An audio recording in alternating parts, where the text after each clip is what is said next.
Hello. The distance between us had become unbearable. The love that once bound us had unraveled into something cold, mechanical. Conversations were short, our laughter long gone. We moved through the same house like strangers forced to share space, tethered together by nothing but routine and memories that felt more like ghosts. I wasn't naive, I knew Emma and I were barely holding on. But I never thought she would take that final step, the one that could never be undone.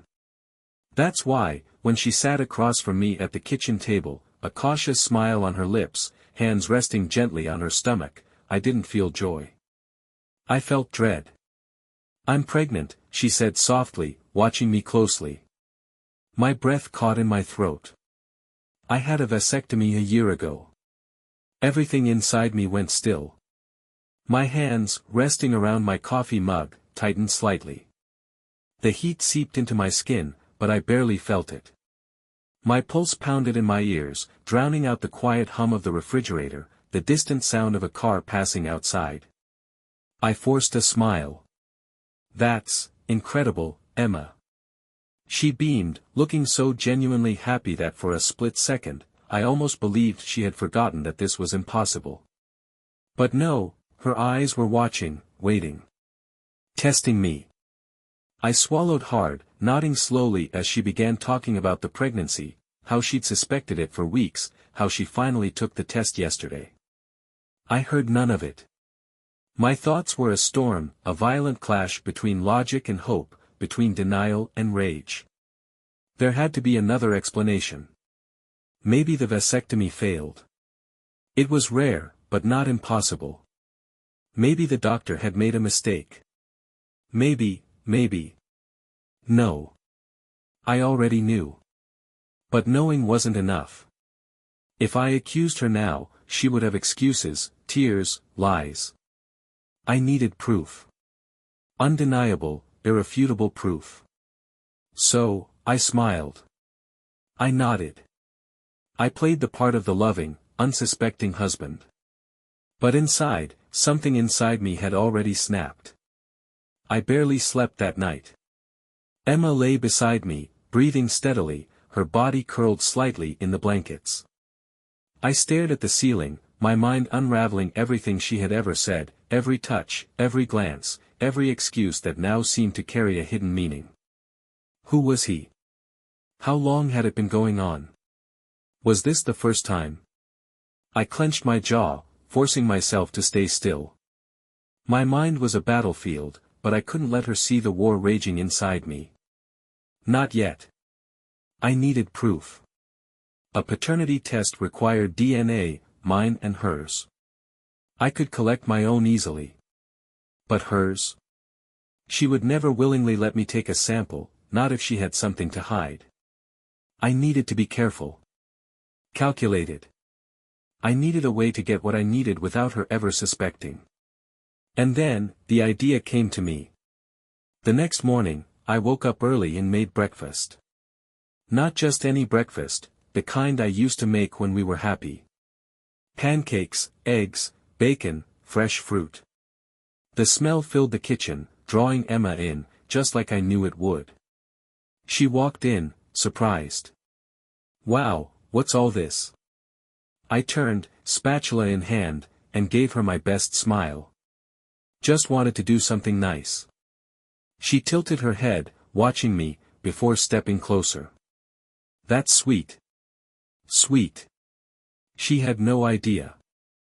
I handed her a plate, then moved to the counter, grabbing a knife to slice up some strawberries. She sat down, reaching for her coffee, completely unaware of what was coming. This had to look natural. I adjusted my grip on the knife, pretending to fumble it just slightly. The blade sliced across her finger before she even noticed. She gasped, pulling her hand back. A drop of blood welled up instantly. "Shit," she muttered. I was already moving. "Damn, I'm sorry," I said, reaching for a napkin and pressing it firmly against the cut. "Didn't mean to." "It's fine," she sighed, shaking her head. "It's just a little cut." I held the napkin against her wound a moment longer than necessary, feeling her pulse beneath my fingertips. Then, when she turned to pick up her fork, I slipped it into my pocket. A single bloodstain on a crumpled napkin. Proof. She had no idea. Later that day, I took the napkin to a private DNA lab, paying extra for an expedited result. The receptionist didn't ask questions, they never did. 3 days, they told me. 72 hours of pretending. 72 hours of watching her, of waiting, of staring at the life growing inside her and knowing it wasn't mine. 72 hours until I knew the truth.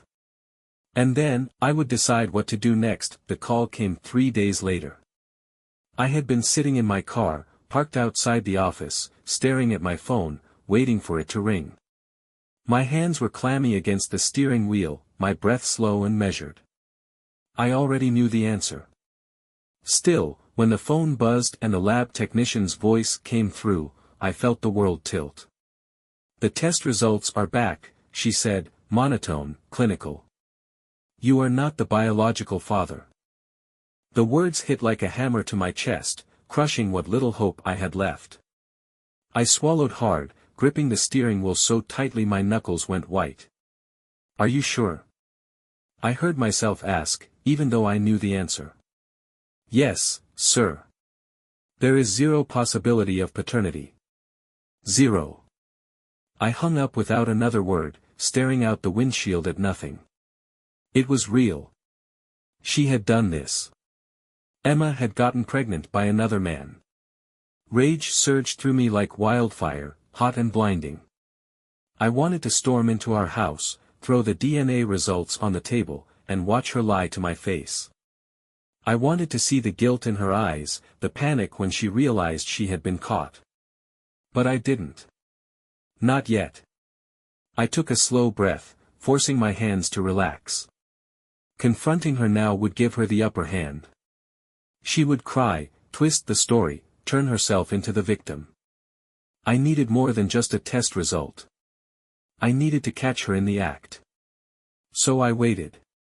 And I watched. That night, I pretended everything was normal. I ate dinner with her, nodded at her stories, laughed in all the right places. But beneath the surface, I was studying her. She was texting someone. I had seen her do it before, but tonight, I watched closer. Every time she sent a message, she would glance at me, then tilt her phone away. A few minutes later, she would delete something. I said nothing. I just kept watching. Over the next few days, my paranoia became obsession. When she went to bed early, I waited until I heard her breathing even out, then slipped her phone from the nightstand. Her messages were gone, wiped clean, but she hadn't thought to clear the call logs. There was a number she had been contacting frequently. Late at night. Always deleted afterward. I copied it down. The next day, I followed her. She left home around noon, claiming she had errands to run. I waited a few minutes before getting into my car and tailing her. She didn't go to the grocery store. She didn't stop at the bank. Instead, she drove across town, pulling into the parking lot of a quiet restaurant, one we had never been to together. And then I saw him. A man slid into the booth across from her, leaning in close as they talked. She smiled, twirling a strand of hair around her finger, her body language soft and inviting. I sat in my car, gripping the steering wheel, watching my wife flirt with a man who wasn't me. And for the first time in my life, I truly understood what it meant to want to kill someone. I didn't sleep that night. I sat in the living room, the DNA results clutched in my hand, the letters blurring together under the dim glow of the lamp. 0% probability of paternity. Cold. Absolute. Unforgiving. Emma slept peacefully upstairs, curled up in our bed, carrying another man's child while I sat below, drowning in the knowledge of my own humiliation. I had watched her lie to my face. I had followed her, seen her with him. I had the proof in my hands. It was time. The next morning, I didn't pretend anymore. I sat at the dining table, waiting. Emma came downstairs, rubbing the sleep from her eyes, her silk robe loosely tied around her waist. She barely glanced at me as she walked past, heading for the coffee pot. I placed the DNA results on the table. She froze at the sound of paper sliding across the wood. Slowly, she turned, her eyes falling to the folder. The moment she saw the words on the page, I saw it, the flicker of recognition, the brief tightening of her jaw, the slight inhale. But she covered it quickly, her face smoothing into something unreadable. I leaned forward, resting my elbows on the table. My voice was quiet, deadly. "Explain this." She stared at the paper for a long moment, then let out a slow breath. And then, she laughed. Not nervous laughter. Not apologetic. A cold, hollow chuckle that sent a chill up my spine. "I was wondering when you'd figure it out," she said, shaking her head. Something inside me snapped. I slammed my fist on the table, rattling the silverware. "You think this is funny?" She met my eyes, completely unafraid. "I think it's pathetic." I stared at her, my mind struggling to catch up. The guilt I had expected to see in her eyes wasn't there. There was no shame, no regret. Just something cruel. "Why?" My voice was barely a whisper. "Why would you do this?" Emma tilted her head, her lips curling into a smirk. "You really don't remember, do you?" "Remember what?" She folded her arms, leaning against the counter. 20 years ago. A party. Too many drinks. A little flirting. A kiss. The words hit like a gut punch. A kiss. A stupid, meaningless mistake from decades ago. I had been young, drunk, and I had kissed someone whose name I couldn't even remember. It had lasted seconds. I had told Emma about it the next morning. I had apologized, sworn it meant nothing. And she had forgiven me. Or so I had thought. "You're telling me," I said slowly, barely able to believe the words coming out of my own mouth, "that you got pregnant by another man as revenge for something that happened 2 decades ago?" She shrugged. "You broke our vows first." I stared at her in utter disbelief. I had never slept with another woman. I had never betrayed her in the way she was trying to justify. A drunken mistake. A single kiss. That was enough for her to destroy our entire life together. My hands curled into fists. "Who is he?" Emma smiled. "Smug. Confident. Untouchable. You don't need to know that." I shot up from my chair, the wooden legs scraping harshly against the floor. "Tell me who the father is, Emma." She didn't even flinch.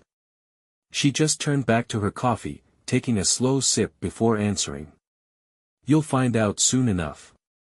I stood there, fists clenched, body shaking with rage. I wanted to break something. I wanted to break her. But I needed to stay in control. Because now, I knew exactly what I had to do. And if I was right about my suspicion, then the worst betrayal was yet to come. I paced the kitchen, heart hammering against my ribs, hands clenching and unclenching at my sides. Emma sat at the table, sipping her coffee like nothing was wrong, like she hadn't just admitted to the ultimate betrayal. I had spent the last 3 days playing detective, searching for clues, trying to confirm what I already knew.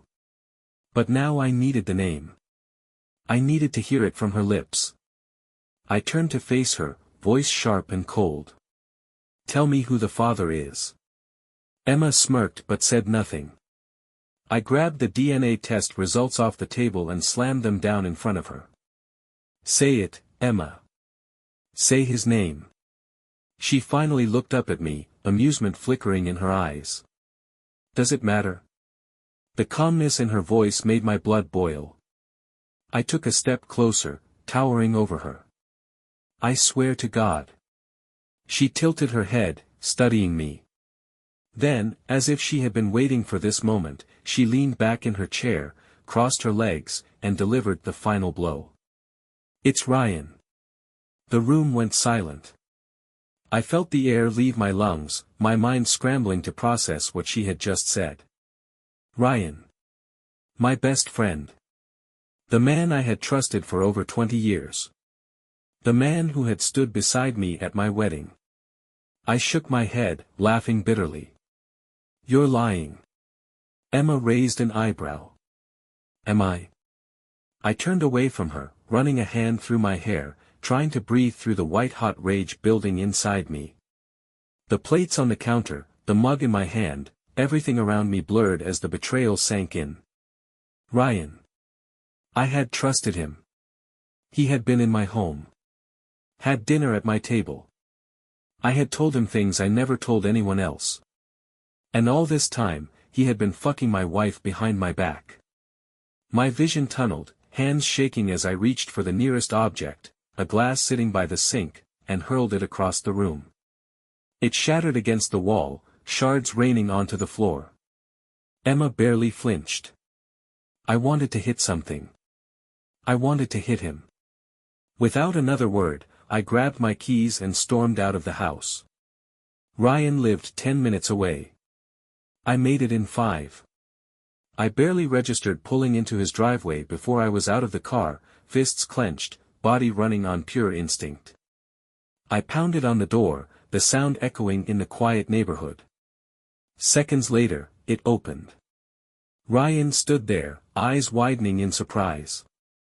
He looked exactly the same, casual, relaxed, the same guy I had called my best friend for 2 decades. But now, I saw him for what he really was. A snake. I didn't wait for an explanation. My fist connected with his jaw before he even had time to react. He stumbled back, clutching his face. Jesus, man. What the fuck? I stepped inside, slamming the door shut behind me. My chest heaved, the rage in me barely contained. You slept with my wife. Ryan's mouth opened, then closed. For a split second, I saw the guilt in his eyes. But then, he had the audacity to shrug. She told me you two were done, he said, wiping the blood from his lip. That you were emotionally checked out. That she was miserable, and you didn't care. My hands shook at my sides. And you believed her. He exhaled through his nose. Look, I didn't plan for this to happen, all right? But it's not like you were some perfect husband, either. Something inside me snapped. I lunged at him, grabbing the collar of his shirt and slamming him against the wall. You were my best friend. My voice shook with rage. And you did this to me? Ryan grimaced, trying to pry my hands off him. I didn't let him finish. I drove my fist into his stomach, watching him double over in pain. He gasped, stumbling backward, but I didn't stop. I hit him again, this time across the face, sending him sprawling onto the floor. I stood over him, chest heaving, the taste of blood and fury thick in my mouth. I could kill him. Right here. Right now. I wanted to. I reached for the lamp on the side table, gripping the base, ready to bring it down on his skull. Then. Stop. A voice rang through the house. I turned to see his wife, standing at the top of the stairs, wide-eyed, her phone clutched in her shaking hands. She had seen everything. I took a step back, my heart still hammering, my hands still aching to finish what I started. Ryan groaned on the floor, coughing, blood smeared on his chin. I looked at him one last time before turning on my heel and walking out the door. This wasn't over. Not by a long shot. I drove aimlessly for hours, gripping the wheel so tightly my knuckles turned white. My pulse still pounded in my ears, my body still thrummed with the need to hurt him more, to finish what I had started. Ryan. My best friend. Every time I thought about his smug, guiltless expression, about the way Emma had smirked when she told me his name, I felt the rage bubble up all over again. They had planned this together. But why now? Why had she done this now? Her words echoed in my head. You really don't remember, do you? And then. 20 years ago. A party. Too many drinks. A little flirting. A kiss. I sucked in a sharp breath. That night. It had been so insignificant, so meaningless, that I hadn't thought about it in years. We had been young, still in the early years of our marriage. It was some corporate party Emma had dragged me to, full of people I didn't know and conversations I didn't care about. The drinks had flowed freely, and I'd had more than I should have. Emma had been off talking to some coworker, laughing and drinking, so I had wandered. That's when I met her. I don't even remember her name. She was a friend of someone, a little drunk herself, and we had talked, flirted, even, but nothing serious. Then, at some point, she leaned in, and I let her. A brief kiss. That's all it had been. I had pulled away almost instantly, guilt already tightening in my chest. I had excused myself, found Emma, and told her the truth that same night. I had expected anger. Maybe even tears. Instead, she had just looked at me for a long moment, then sighed and said, "It's fine. It was just a stupid mistake." I had apologized, swearing it would never happen again. She had kissed me, told me she forgave me. And that was the end of it. Or so I had thought. I let out a bitter laugh, gripping the steering wheel tighter. She had never forgiven me. For 20 years, she had let that moment fester inside her, warping it, turning it into an excuse. But her cheating had nothing to do with revenge. She had been waiting for an opportunity. And now, she had found it. This wasn't some emotional retaliation. This wasn't about justice. This was about greed. She and Ryan had planned this. Emma wasn't just cheating, she was destroying me. She was taking everything. The house. The money. My dignity. My life. And Ryan was helping her do it. My stomach twisted, bile rising in my throat as the pieces clicked into place. They wanted to push me out. Take everything I had built and call it theirs. And the worst part? They had been planning this for years. I barely remember driving home. The rage inside me burned hotter than ever, but now it wasn't just directed at Ryan. Emma was the true architect of my downfall. Ryan was nothing more than her willing accomplice. For 20 years, she had let me believe that I was the one who had damaged our marriage. She had let me carry the guilt, convinced that my one stupid, meaningless mistake had planted the first crack in our foundation. But that was the lie. Emma hadn't been waiting for revenge, she had been planning her escape. That night, I sat in my office, surrounded by the remnants of the life she was trying to take from me. Our wedding photos, our framed vacations, the certificates of the house I had paid for. I opened my desk drawer, pulling out an old hard drive, the one I used to back up my emails years ago, before cloud storage became the norm. I plugged it in, scrolled through the archives, and started searching. I found them. Emails from Emma. Conversations with her friends, with coworkers, dating back nearly a decade. It didn't take long to find the proof. She had set me up. She had fabricated everything. There were emails from years ago where she complained about me always being gone, for work, about how he probably has a side piece somewhere.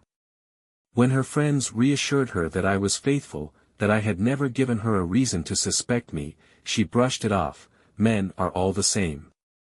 He'll slip up eventually. She had already decided I was guilty before I ever did anything wrong. And then I found the worst of it. Messages between her and Ryan.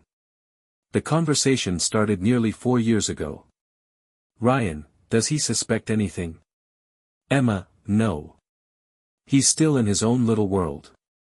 I told you, he'll never see it coming. Ryan, you sure you want to go through with this? Emma, I'm sure. He deserves this.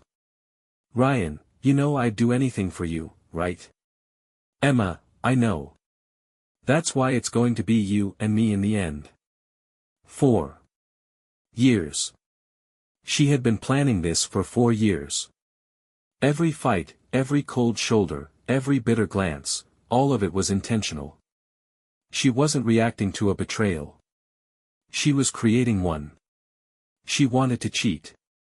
She had been waiting for an excuse to justify it. And when she realized there wasn't one, she made one up.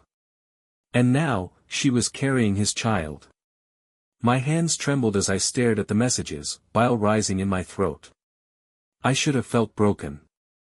I should have felt shattered. But all I felt was rage. She thought she could take everything from me. She thought she could replace me. I clenched my fists so tight that my nails dug into my palms. Ryan. I needed to see him. I needed to hear him admit it to my face. I needed to watch him bleed. I grabbed my keys and walked out the door that I knew where to find him. Ryan wasn't the type to hide. He thought he had already won. He thought I was weak, broken, that I would roll over and let him steal my life, my wife, my home. He was wrong. I gripped the steering wheel so hard my fingers ached. My breath came in slow, measured drags as I drove toward his house. I wasn't thinking about consequences. I wasn't thinking about prison or guilt. I was only thinking about him. When I pulled up to his driveway, he was already outside, leaning against his car, arms crossed over his chest like he had been expecting me. He smiled. That fucking smile. I stepped out of my truck, the cold night air doing nothing to cool the fire burning in my veins. "You've been following me," Ryan said, shaking his head. "Knew you'd come back." I took a step closer. "You've got some nerve standing there like that." "What, like I have nothing to be afraid of?" His smirk widened. "Because I don't." The audacity of it sent me over the edge. I lunged at him, grabbing the front of his shirt, slamming him against the side of his car. "You destroyed my life." I roared, my fist colliding with his jaw. He stumbled, laughing through the pain. "You destroyed it yourself, buddy." I hit him again. Harder. This time, he was ready. Ryan ducked, his knee driving into my ribs. I staggered back, gasping, but he was already swinging. His fist connected with my cheek, sending me reeling. He had been waiting for this. The fight was real now. We crashed onto the pavement, fists flying, blood splattering across the cold concrete. I didn't feel the pain, only the raw fury surging through me. He got the upper hand, pinning me down, his knee pressing into my chest. His face hovered above mine, sweat beading on his forehead, a sick grin still stretched across his lips. "You never deserved her," he spat. Something inside me broke. I shoved him off with every ounce of strength I had left, scrambling to my feet before he could react. My body moved on its own, fueled by something deeper than rage, something primal. I stumbled back toward my truck, yanking the door open, sliding inside. Ryan stood there, wiping blood from his lip, still grinning like he had already won. He wasn't afraid. But he should have been. The engine roared to life. I shifted into gear. And I floored it. The tires screamed against the pavement as the truck lunged forward. For the first time, Ryan's face changed. The grin disappeared. He barely had time to react before the impact sent him flying backward, his body crumpling against the metal with a sickening crack. I didn't stop. I didn't even think. The truck came to a shuddering halt a few feet away. The silence that followed was deafening. My breath came in short, ragged gasps as I stared ahead, my hands still gripping the wheel. Ryan wasn't moving. Blood pooled beneath him, spreading across the pavement like ink. My heart pounded in my ears. I had done it. I had killed him. The sirens were deafening. I barely remembered stepping out of the truck, my body numb, my mind blank. Red and blue lights flashed across my vision, the distorted shouts of officers ordering me to put my hands up. I complied. I didn't resist when they forced me to the ground, when they wrenched my arms behind my back and snapped the cold metal cuffs onto my wrists. Ryan was dead. And I had killed him. The trial was everywhere. A scorned husband. A cheating wife. A stolen life. The media ate it up. News outlets plastered my face across every screen, dissecting every detail, turning me into both a villain and a victim. The prosecution painted me as a man who had snapped, blinded by rage and revenge. But my defense told a different story. The DNA test.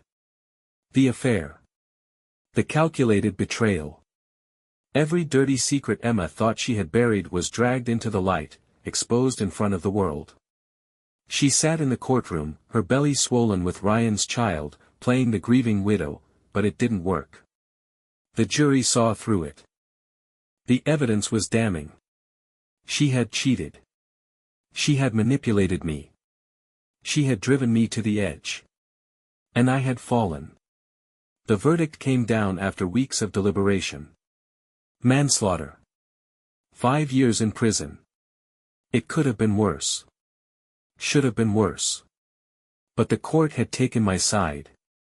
Even the law agreed, I had been destroyed. And now, I would spend the next 5 years paying the price. Prison didn't change me. I came in broken, and I left the same way. The days blurred together, gray walls, steel bars, the distant hum of men who had lost everything. At first, the rage stayed with me, burning in my chest like a dying fire. But over time, it faded into something colder. Emptiness. I spent my nights staring at the ceiling, replaying everything. 20 years of marriage. A life built on love, trust, and quiet compromises. All of it burned down because Emma had decided I needed to pay for something I never truly did. The kiss meant nothing. Her betrayal meant everything. And Ryan? He didn't even matter in the end. 5 years. 60 months. 1,825 days. And every single one of them, I thought about her. Emma. The woman who took everything from me and still had the nerve to act like she was the victim. She moved on fast. I knew because I saw her face on TV. A grieving widow. A single mother, raising Ryan's child. The headlines painted her as the woman who lost her lover to an act of tragic violence, conveniently leaving out the fact that she had set the whole thing in motion. I didn't expect her to wait for me. But I didn't expect the letter. It arrived in my cell 2 years into my sentence. A single envelope, my name scrawled in handwriting I knew too well. I held it in my hands for hours before opening it. Stan. I don't even know where to begin. I'm sorry. I know you probably don't believe that, but I am. I never wanted things to end this way. I never wanted to hurt you this badly. I still love you. I don't expect you to forgive me, but I want to talk. Please. When you're ready. Emma. I read it 3 times. Then, without a second thought, I tore it to pieces. Emma had already taken everything from me. She didn't get to have this, too. She didn't get to pretend she still cared. She didn't get to act like there was anything left between us. She had killed me long before I killed Ryan. And now, I was nothing but a ghost walking through the ruins of my own life. The day I walked out of prison, the sun was too bright, the air too fresh. I stood outside the gates, staring at the world that had moved on without me. I had no home, no family, no future. No one was waiting for me. Emma had one. I took my first step forward, feeling the weight of everything pressing down on me. I didn't know where I was going. I only knew that I was walking away from everything I had ever known. And I would never look back. Bye-bye.